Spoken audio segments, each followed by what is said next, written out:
Selamat malam pemirsa, saya Pradana Adi Putra menjumpai Anda kembali dalam Bisnis Bali News. Kami akan berbincang-bincang tentang penerapan stimulus ekonomi di Bali dalam menghadapi wabah COVID-19. Nah pemirsa, kebijakan stimulus untuk meringankan beban pengusaha telah dikeluarkan pemerintah. Stimulus tersebut berupa relaksasi dan restrukturisasi kredit telah diterapkan lembaga keuangan bank dan non-bank sesuai instruksi OJK dan BI. Di Bali, apakah hal tersebut sudah efektif terkait dengan regulasi tersebut diterapkan? Baik, kami akan berbincang-bincang dengan Ketua Kamar Dagang Industri Bali, Bapak Made Ariandi, yang akan membahas beberapa hal yang akan kami tanyakan. Om Swastiastu, Bapak, selamat malam. Halo. Halo, selamat malam. Iya, Pak Made Ariandi, sehat Pak ya? Apa kabar Pak? Baik. Sehat. Iya. Baik, Bapak, ini sejumlah kebijakan sudah dilakukan ya Pak ya untuk perbankan dan lembaga keuangan lainnya ini termasuk di Bali. Nah ini dari Kadin sendiri melihat hal tersebut seperti apa Pak? Silakan. Selamat malam pada pemirsa semua. Untuk sehat dulu, mudah-mudahan semua bisa sehat. Iya.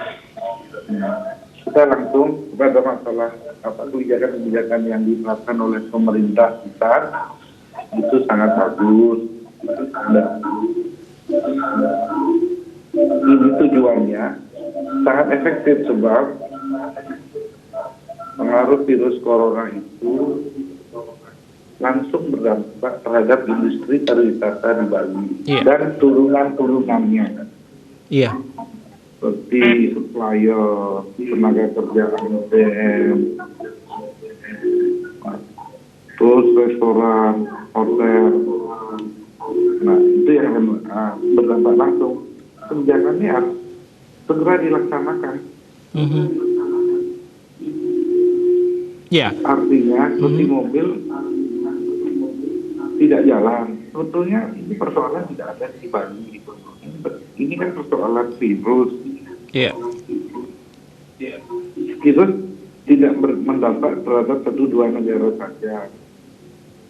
Mungkin daerah-daerah yang negara lain masih ada lolos tidak kena virus ini kan hampir seluruh negara yang berhubungan terhadap industri pariwisata di Bali itu kena. Eropa, Australia, Amerika, Asia Utara, kayak Jepang, Korea, Taiwan, dan Asia Tenggara Timur. Iya. Jadi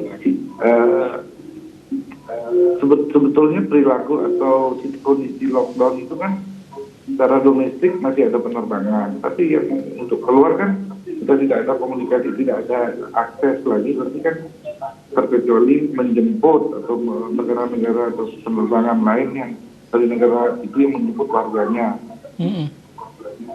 Sekarang kan sudah tidak ada tamu yang datang. Yang tersisa adalah ekspatriat yang sudah lama tinggal di Bali dan mereka berusaha di Bali. Iya. Jadi sebetulnya hotel itu sudah banyak tutup. Iya. Hampir 9.000 karyawannya mungkin sudah dirumahkan.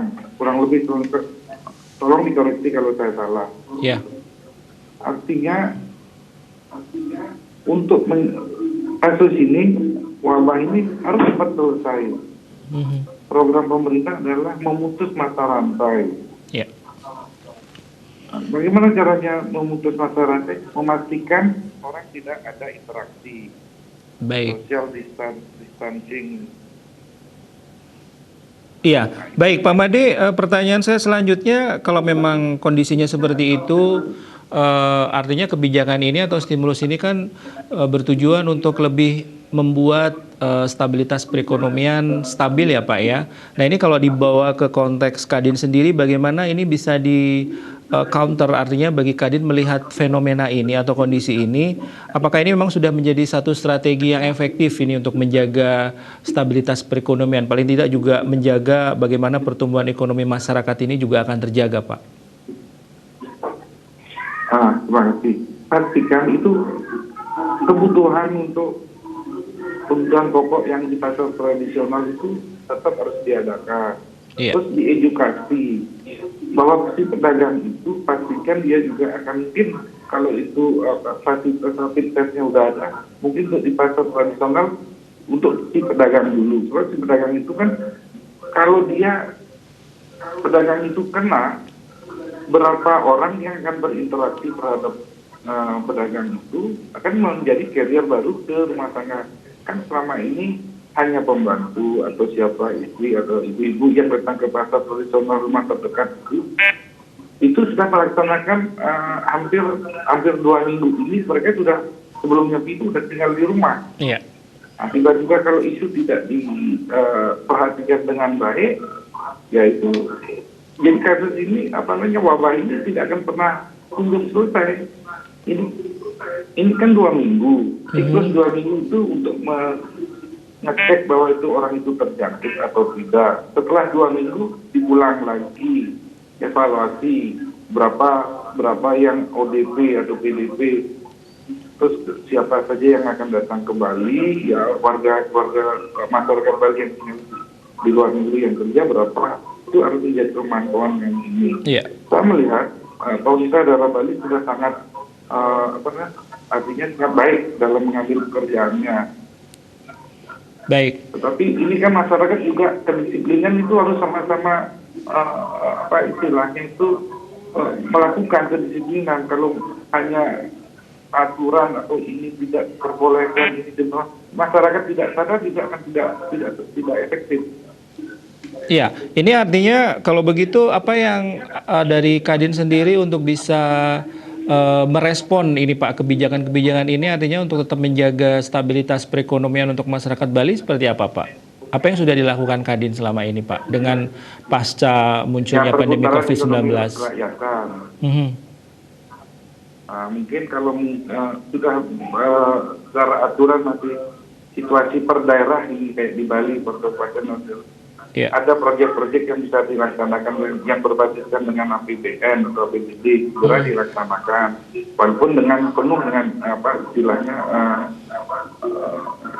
standar penanganan yang sangat berhati-hati. Minimum itu kebutuhan pokok di pasar, terus supermarket dipastikan ada. Yeah. Saya melihat masyarakat yang tidak perlu ada di jalan, seperti itu yang ada di jalan itu atau orang-orang yang ada keperluan saja. Jadi kesadaran tentang tentang untuk melaksanakan anjuran terhadap masyarakat Bali itu istilahnya sudah sangat bagus lah. Ya.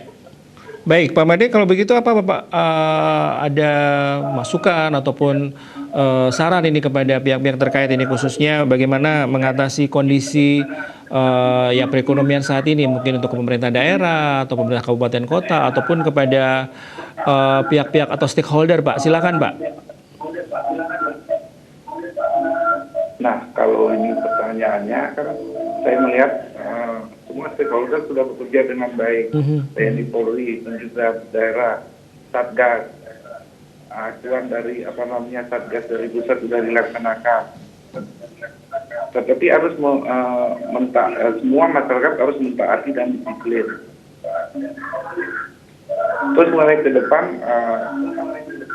pastikan masyarakat atau karyawan yang dirumahkan itu bagaimana dia nyaman di rumah. Artinya seperti istilahnya itu kewajiban mereka buat kan karyawan tetap yang dirumahkan itu kan akhirnya kan mereka merasa ada kecemasan, ada artinya selama 2 bulan terakhir ini kan mereka mungkin masih bisa tertolong dengan beberapa tabungan yang mereka tabung. Nah sekarang sudah hampir ke bulan ketiga seperti ini, mulai kosong terus di-lock, artinya ditutup, tidak ada yang tertutup, tapi mereka tidak ada pendapatan. Bagaimana caranya mereka membuat nyaman, pastikan. Mungkin ini usulan dari Kadin, si perusahaan itu yang merumahkan itu tidak mempunyai kemampuan untuk memastikan dia memberikan gaji kembali. Bagusnya para pekerja itu masih istilahnya masih ngegerutu sendiri di rumahnya, belum dia melakukan tindakan-tindakan yang bersifat ini. Tapi itu harus segera dicarikan jalan keluar, minimum atau istilahnya dia bisa diberikan pinjaman lunas selama dia dirumahkan seperti ini dengan bank-bank pemerintah, asalkan dia mempunyai pelaku istilahnya karyawan tetap ada keterangan di tempatnya dia bekerja sebelumnya. Iya. Baik. Itu mungkin terobosannya. Jadi program ini bisa berjalan dengan baik dengan cara mengikat masyarakat mereka tidak disarankan untuk tidak berinteraksi keluar, di rumah saja. Tetapi pastikan mereka itu siap untuk tinggal di rumah dengan situasi seperti ini. Paling mungkin 1 bulan pertama, itu 2 bulan setelah itu kalau masih berkepanjangan. Nah, ke depan kan artinya acuan-acuannya itu menjadi fleksibel. Iya, baik.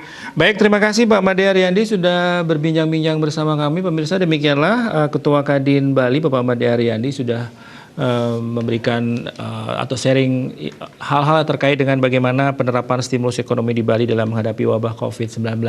Terima kasih sekali lagi untuk Pak Made Ariandi. Selamat malam Pak, sudah meluangkan waktu untuk berbincang-bincang bersama kami. Dan demikianlah Bisnis Bali News pada kesempatan malam hari ini. Terima kasih atas perhatian Anda. Sampai jumpa.